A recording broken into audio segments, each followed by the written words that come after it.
Hi everybody, it's Sally from Sallystampers. Thank you for joining me today. Today I'm bringing you this cute surprise opening chocolate box. It's a surprise opening because this is how it opens.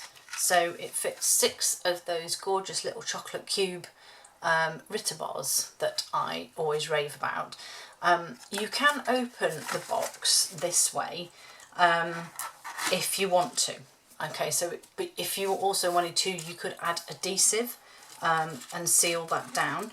But to be fair, I actually messed up my gluing and cutting, so that wasn't what caused the surprise opening. I'd already planned that, but yeah, I just thought, you know what, it's quite a tight fit, so it's a good job I have this.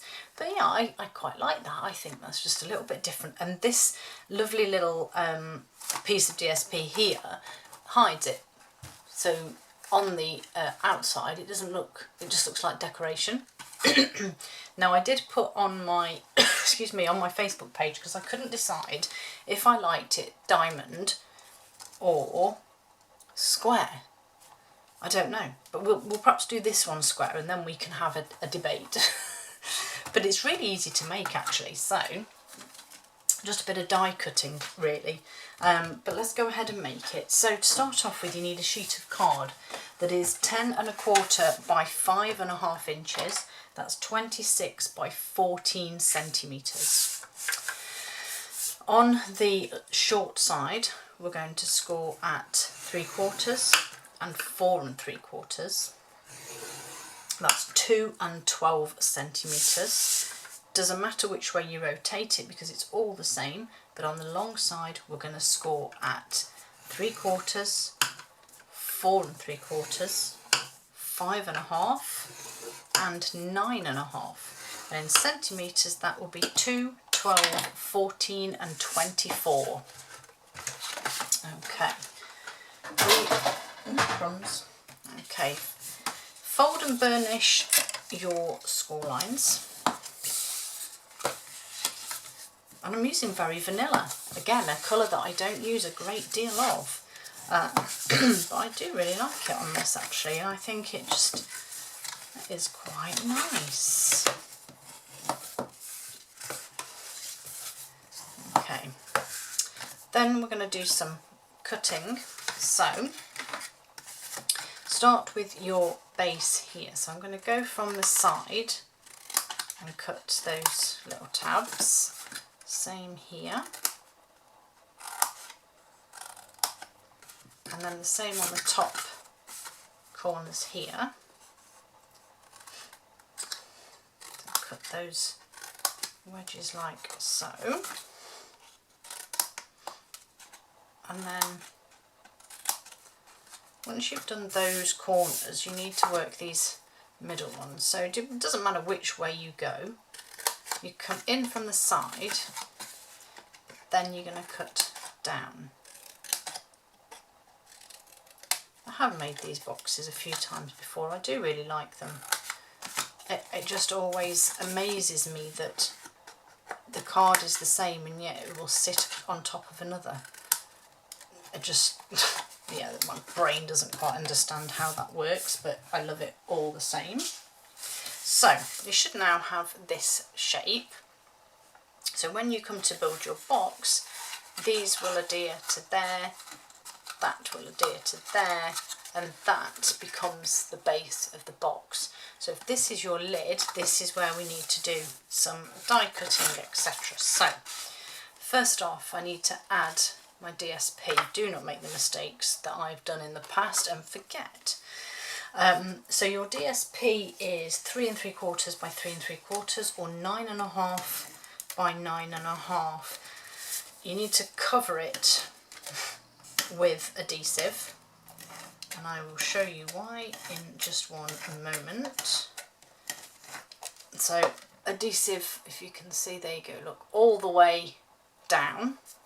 I don't think it matters which way this pattern goes really. And then stick on your layer. Okay, then you need your stylish shapes, and we need this is where I have to remember what I used here. So I used, is it that one? No, that's for the sentiment. So going from the smallest, third out is your sentiment. Next one up is what we're die cutting, and then you need this one to die cut some more of your coordinating cardstock. So I've got some vanilla here, oh, just the right size. So I'm going to cut these through. So I've got my big Ross here. So I'm going to run this through first, just because it's quicker and easier, and I know that it's done.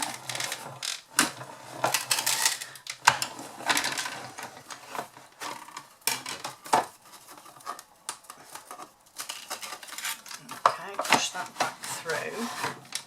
So that's the piece I need for my lid. You can use this bit as scrap or for whatever, anything else you need. And then we need to do the box lid. So obviously put in your DSP in and try your best to centre it. I think that looks okay. Pop your plate on top. Now I don't run this all the way through. The reason being, if I had a clean plate I probably would, but because this has got quite a lot of marks on, when you run it through you can impress those marks onto your cardstock, and I obviously don't want it to do that, so I've just gone as far as I need to die cut this out. Okay, and that's why you need adhesive, because you need it to hold that on as well. So that's that done. Like I said, I have pre-cut and stamped my sentiment, but ultimately I would have die cut that one as well while I was here. Okay, so pop that to one side. I've got that one, my sentiment, and then I have some DSP here for the sides as well. So it's going to go on these three pieces here that are, these three pieces here that are next to the lid, and one on the back. So on these four sides, either side of your already pretty piece, and these are 3 3/4 by 1/2 inch, so not very much at all. 9.5 by 1.5 centimetres. This is where my seal's going to run out as well, isn't it? I can see it coming now. See the little red flash? It's saying I'm going to run out. Please let me just do this one.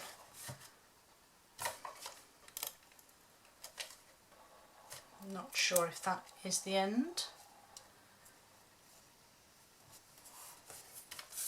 Yes, it is, look. I knew that would happen. Ouch. Just get rid of that. Just quickly change. I usually have a spare one ready to go, but I'm not that organised today. Okay. We're all good to go. Yes, there we go, look. Pop that one on. This paper is just so pretty. Abigail Rose. So many different colours and options. It is just so nice. Right, put that away. Seal Plus now to pop on all of my tabs. Again, doing this more for speed because it is more of a detailed project, if you like. So I'm just doing this for speed today. Come on, don't play games. Thank you. Okay, so you can build your base.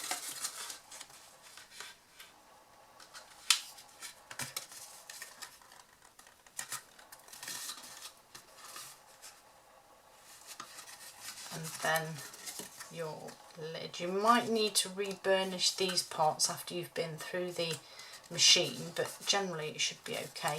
And then this just closes, but as I say, if you're a little bit not sure, but you can just, I just love it.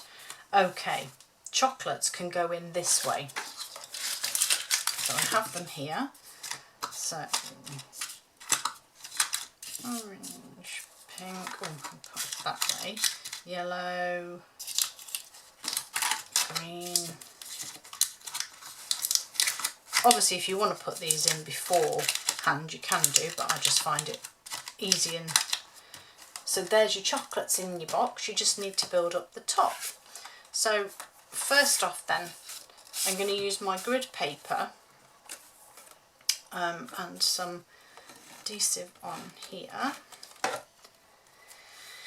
So I'm going to use my grid paper here to make sure that this is a diamond. So I've got it lined up with all these lines. So this one now I know will sit square, and as soon as I've sort of got it lined up roughly where I want it, again just check the squares around it and press that down. Now what you need to do is get your scoring tool and just score along the top of where you've just put that layer, because you will need that as your opening, because that's the bit that seals over the top. And then again, finally, we can pop our sentiment on. Just put a couple more dimensionals on there. This will nicely sit, oops, onto the top. So I'm going to put this one on square and we'll see what everybody thinks. And then I did use wet glue on this just because I do feel it's a little stronger, a longer lasting. I know that once that glue is set, it's not going anywhere. And to line it up, you can actually use your die cut square that will sit in its spot almost. And then once you're happy, you just hold that in place. And I finally decorated it with some of these lovely classic matte dots because it has vanilla in there.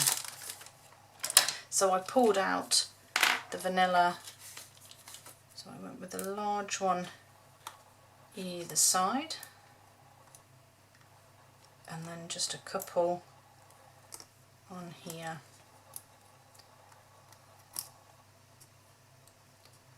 Like so. And there we have it. It should just sit nicely on the top, and there they are. Square or diamond, which one's your favourite? I hope you like it, and I hope you find it easy to do as well. Thanks for joining me, and I'll see you all again soon. Bye!